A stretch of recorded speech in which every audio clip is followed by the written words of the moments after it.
Halo kaum intelektual sekalian. Kalian pernah lihat nggak Kang Deddy Mulyadi atau KDM ketika melakukan acara nganjang kawarga, bawa alat musik, nyanyi, dan lain sebagainya. Jadi kalau Anda jeli ya, kalau Anda perhatikan, di samping tempat duduk daripada Kang Deddy Mulyadi itu, biasanya ada kursi yang dikosongkan. Dan di atas kursi itu ditaruh buah-buahan, kemudian dihiasi dengan bunga gitu. Jadi seperti sesajen gitu. Nah, yang jadi pertanyaan, kenapa Kang Deddy Mulyadi melakukan itu? Apakah itu berbau mistis atau tidak? Apakah ini klinik gitu? Apakah ini menyembah berhala atau tidak? Bagaimana menurut kalian? Kemudian ya, kalau saya perhatikan itu ya, kalau suatu negara itu tidak terhubung dengan leluhurnya atau nenek moyangnya, maka biasanya mereka akan menyesat-nyesatkan ritual-ritual leluhur budaya kita.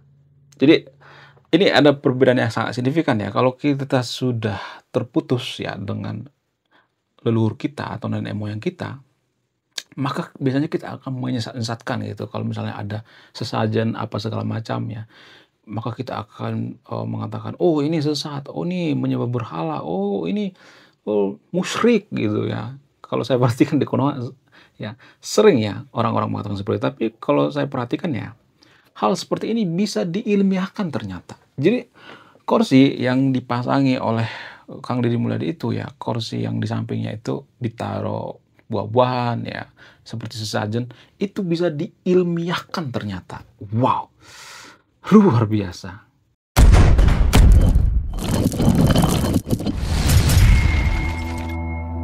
Nah, yang jadi pertanyaan, bagaimana cara mengilmiahkan kalau misalnya Kang Deddy Mulyadi mengosongkan kursi di sampingnya, terus dikasih sesajen gitu ya, dikasih hiasan-hiasan bunga dan lain sebagainya, dikasih buah-buahan dan sebagainya.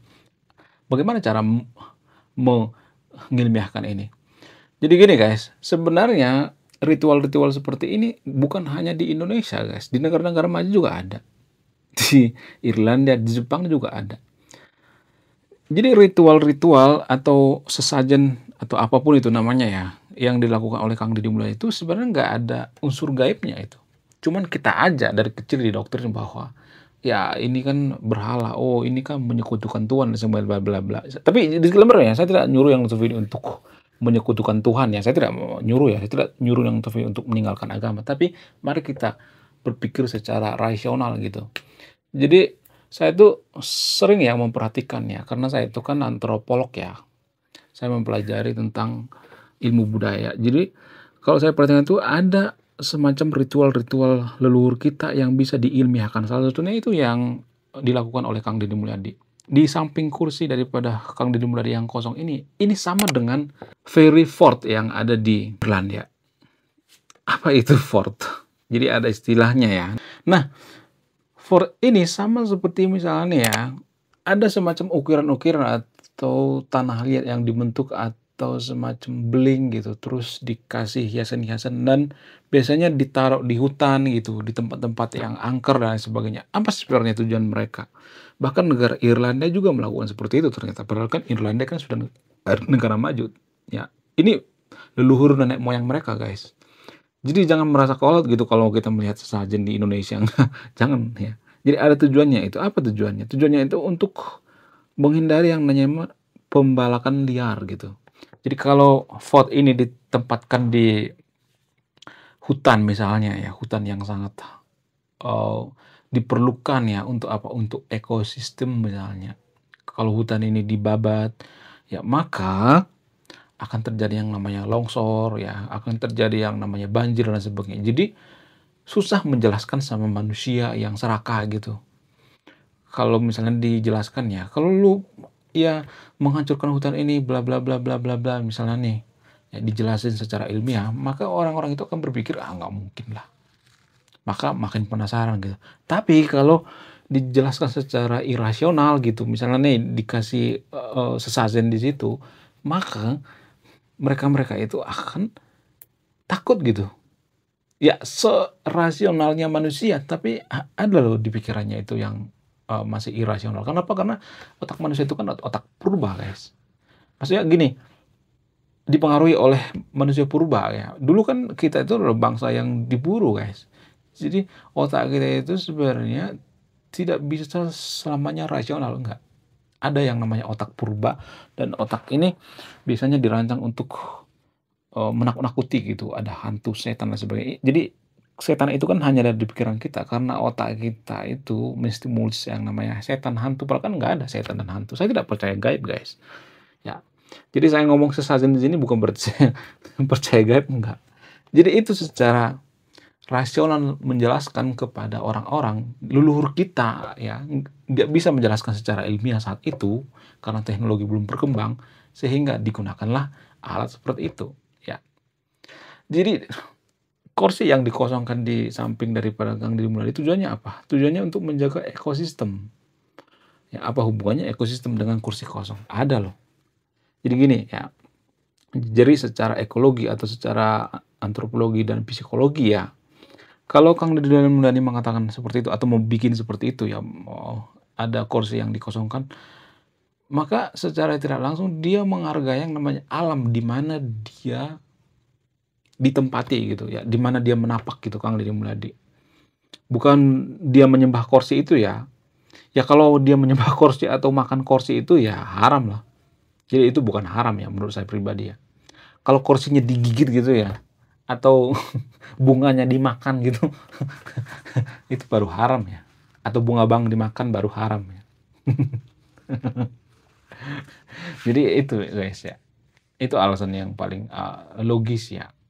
Sebenarnya nggak ada alasan yang paling rasional, tapi menurut antropologi ya seperti itu. Zaman dulu nenek moyang kita susah menjelaskan secara ilmiah sehingga apa? Sehingga mereka melakukan hal-hal seperti itu. Kita ambil contoh lain misalnya, seperti sesajen di Gunung Gede misalnya. Di Gunung Gede kan zaman dulu, zaman Belanda itu kan masih ada yang memberikan sesajen-sesajen ternyata di Gunung Gede. Cuman karena Belanda saat itu ngata-ngatain pribumi, oh ini primitif, oh gara-gara ini peradaban hancur ya, nggak berkembang.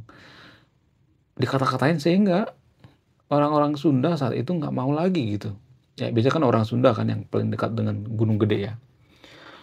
Nggak mau lagi memberikan sesajen. Padahal sesajen ini tujuannya sangat luar biasa sekali guys. Kalau diilmahkan, apa itu? Jadi kalau orang-orang Sunda memberikan sesajen di kaki gunung-gunung gede itu ya, di sesajen itu kan ada buah-buahan ya, ada salak, ada kelengkeng, ada buah-buahan, pokoknya macam-macam lah, ada jambunya, ada beras, kelapa, dan sebagainya. Nah, kalau misalnya nih di situ ada, katakanlah misalnya nih buah jambu gitu atau buah salak misalnya. Nah, salak ini dimakan oleh apa? Dimakan oleh owa Jawa. Jadi ketika owa Jawa ini makan yang namanya salak ini, otomatis kan batunya kan ketelan ya atau kekupas gitu. Nah, ketika batunya ketelan ya, maka kalau dia misalnya buang air besar gitu kan, berak misalnya, maka akan tumbuh di situ salak. Jadi ekosistem berjalan gitu. Ya, buah-buahan lain misalnya seperti kelengkeng misalnya, buah macam-macam ya, buah durian misalnya. Maka akan terjadi yang namanya ekosistem di sana. Jadi itu pelajaran secara ilmiah, guys. Kalau dijelaskan secara misalnya nih ya, secara ilmiah zaman dulu nggak bisa. Sekarang ini bisa ketahuan karena apa? Karena kita sudah mengalami gitu. Nah, yang jadi pertanyaan, kenapa ekosistem pohon yang ada di Gunung Gede itu harus dilestarikan? Karena Gunung Gede itu bisa menampung air ribuan kubik ya. Sehingga apa? Sehingga tidak terjadi yang namanya banjir di Nusantara kalau kita perhatikan. Jadi kalau kita perhatikan itu kan banjir itu kan terjadi karena apa? Karena Gunung Gede itu tidak bisa menahan yang namanya air gitu ketika hujan gitu.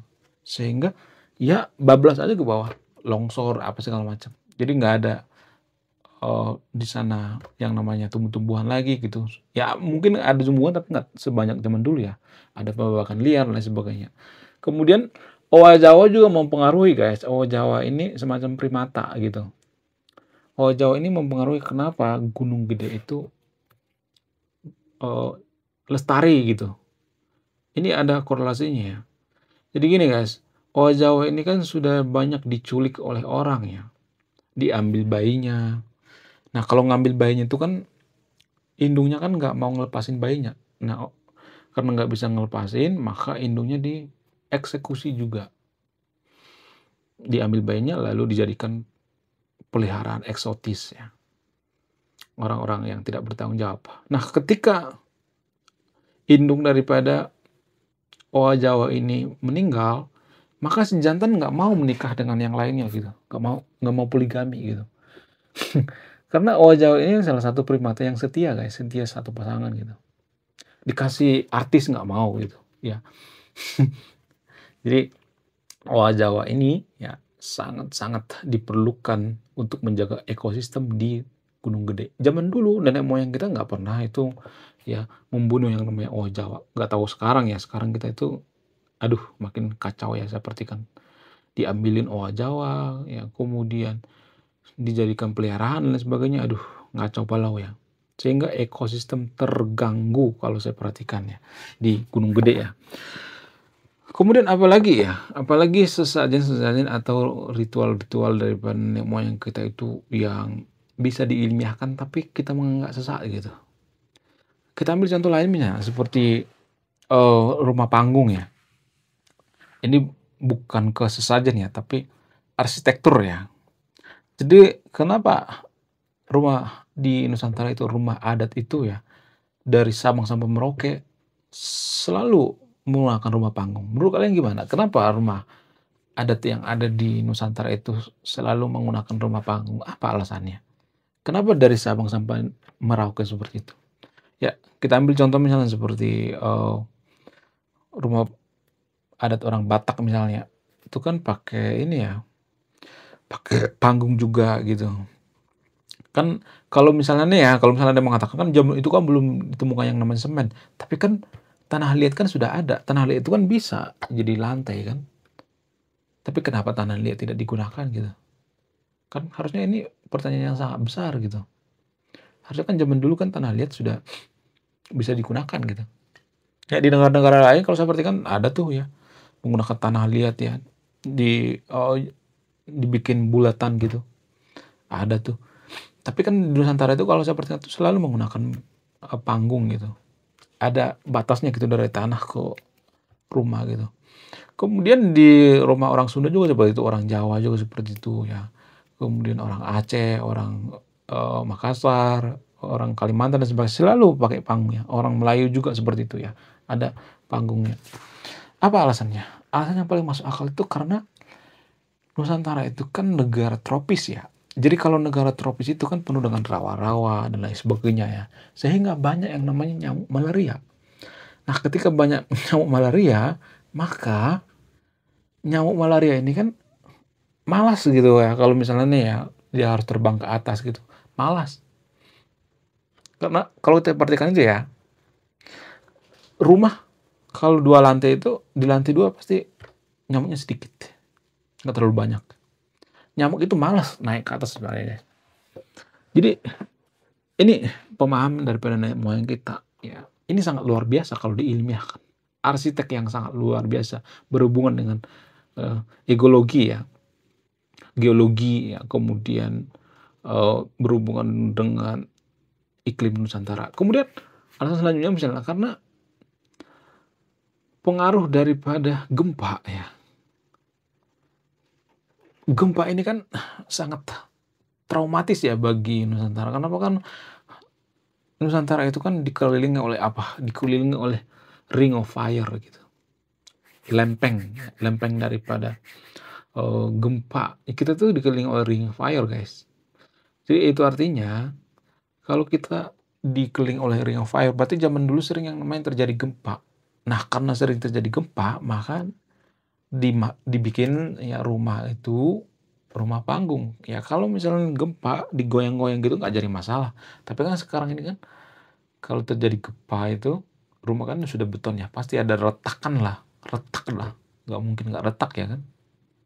Kalau sekarang menggunakan yang namanya beton. Zaman dulu nggak seperti itu guys ya.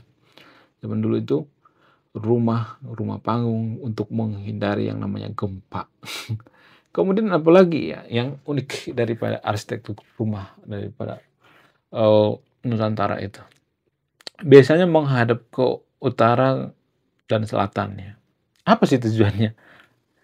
Jadi kalau kita perhatikan itu kan rumah-rumah di Nusantara itu terutama rumah orang Sunda gitu ya, atau orang Batak menghadap ke utara dan selatan gitu. Kenapa bisa seperti itu? Apa alasannya? Apakah ini menyembah berhala gitu atau mistik dan sebagainya? Enggak tahu sebenarnya, guys.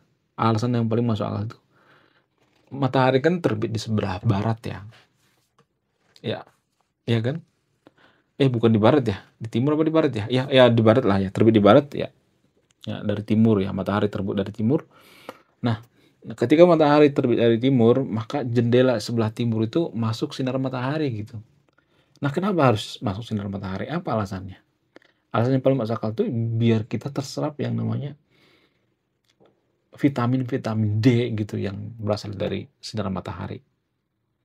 Ya, itu pengaruhnya, guys. Jadi nenek moyang kita itu sudah mempelajari yang namanya struktur alamnya. Mereka tidak menaklukkan alam, tapi mereka ya menyesuaikan diri dengan alam. Kalau saya perhatikan zaman sekarang kan berusaha menaklukkan yang namanya alam, bukan menyesuaikan diri ya. Harus menyesuaikan diri dong. Harus menjaga alam dong, ya. Kemudian apalagi ya budaya-budaya Nusantara itu yang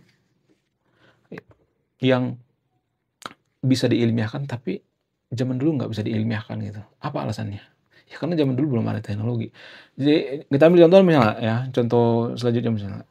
Kenapa baju Nusantara itu ya, baju-baju adat itu biasanya terbuka segini tuh ya, segini ya.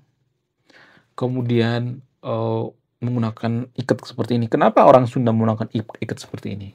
Ini ada rahasianya, guys. Apa itu rahasianya? Dan ini tidak pernah dibongkar di manapun, hanya di video ini. Rahasianya itu ketika kita sudah keringetan, ya. Jadi orang Sunda itu kan biasanya kerja di sawah dan lain sebagainya. Ketika sudah keringetan, maka keringat itu akan dilap oleh ikat seperti ini. Itu alasan yang pertama, ketika terik matahari. Kemudian daerah Pasundan itu kan daerah Tatar Pasundan itu ya dingin ya. Kalau pagi hari dingin, di Bandung kan dingin zaman dulu ya, di Bogor dingin ya, di Puncak apalagi. Ya karena dingin itu maka mereka menggunakan yang namanya ini. Ya untuk apa? Untuk menghilangkan rasa dingin ya. Jadi multifungsi, guys. Jadi nggak asal-asal dipakai ikat seperti ini ya. Kalau ini mah ini saya modifikasi gitu. Ya artinya kupluk saya ini artinya apa? Ya modernisasi, bekerja sama atau ya berkolaborasi dengan budaya lokal gitu.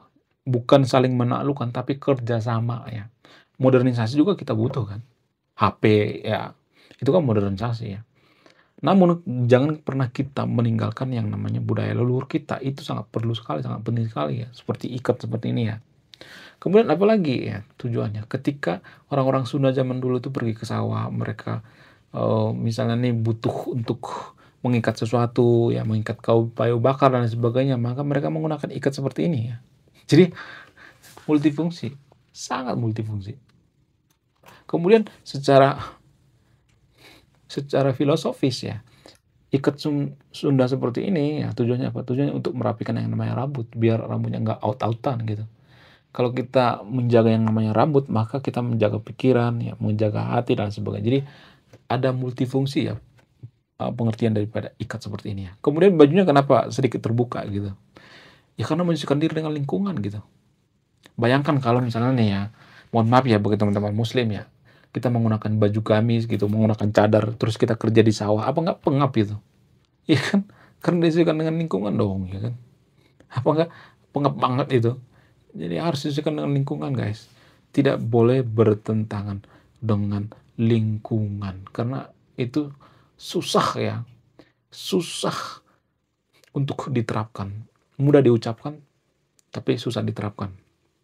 Jadi nenek moyang kita itu sengaja mendesain bajunya karena ya daerah kita itu kan agak gerah gitu, kalau siang-siang gerah banget ya. Dan alasan yang paling jenius itu biar vitamin masuk ke tubuh kita dari sinar matahari. Ya lagi-lagi sinar matahari, vitamin D ya masuk ke tubuh kita. Makanya ada orang berjemur itu tujuannya apa? Tujuannya untuk menyerap yang namanya vitamin D. Jadi nenek moyang kita sudah memikirkan sejauh itu ya. Dan ini kan terjadi beberapa ribu tahun terus. Jadi ini kan berdasarkan penelitian. Ya, cuman mereka tidak bisa menjelaskan secara ilmiah karena apa? Karena sudah turun-temurun seperti itu ya jarang dibongkar gitu. Ya. Jadi ini juga yang saya riset ya sekarang ini dan ini juga yang saya tulis di buku saya. Mudah-mudahan nanti ya buku saya nanti laris gitu.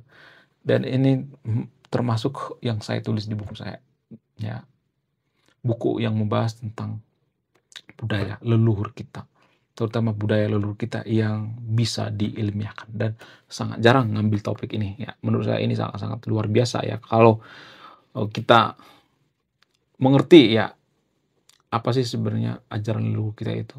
Jangan berpikir negatif dulu ya, jangan berpikir mistis dan sebagainya. Nggak ada yang namanya gaib. Nggak ada yang namanya ilmu gaib, guys. Nggak ada. Ilmu gaib itu nggak ada. Bahkan pesulap sekalipun nggak ada ilmu gaib ya. Nggak ada. Mereka menggunakan trik gitu. Nggak ada istilah ilmu gaib, guys. Ya. Oke, sekian video ini. Terima kasih sudah menonton kami. Saya kaum intelektual. Salam rasional.